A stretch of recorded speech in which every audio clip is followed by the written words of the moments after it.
আসসালামু আলাইকুম রহমতুল্লাহ। আজকে আমি এই যে মাত্র ২টি উপকরণ টমেটো এবং পেঁয়াজ দিয়ে আর এই যে মাত্র ২টা ডিম দিয়ে একটি সুস্বাদু উপকরণ তৈরি করে দেখাবো, এটাকে বলে যে ডিমের ঝোড়া।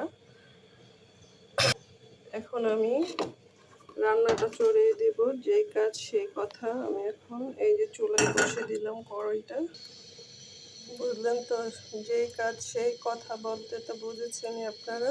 আসলে ডিম একটা এমন খাদ্য যে সব বাচ্চারাই ডিম পছন্দ করে।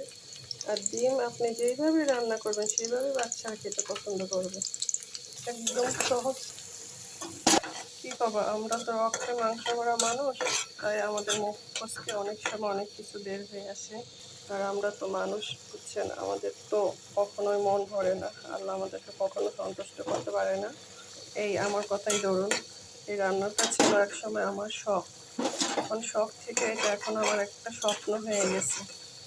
রান্নাটা এখন আমার একটা ভালো লাগা হয়ে গেছে। আমার রান্না করতে খুব ভালো লাগে এবং এটা সবার সঙ্গে শেয়ার করতেও ভালো লাগে। মানুষের স্বপ্ন পূরণ করার জন্য কত কিছুই না করে, কিন্তু সব কিছুর আগে মানুষকে চিন্তা করতে হবে মানুষের সীমা লঙ্ঘনের কথা। স্বপ্ন পূরণ করার জন্য সীমা লঙ্ঘন করা যাবে না। অবশ্যই আমাদের এখন আমরা যা করতেছি সেটার জন্য যেন পরবর্তীতে আমাদেরকে পস্তাতে না হয়, অবশ্যই আমাদেরকে সেই চিন্তাটা করতে হবে। আমার কথায় অবশ্যই কেউ কষ্ট পাবেন না, কারণ আমি কাউকে কষ্ট দেওয়ার জন্য কোনো কথা বলিনি। আসলে এটাই বাস্তব। টাকা তো মানুষের সবসময় থাকে না, টাকা আজ আছে কাল থাকবে না।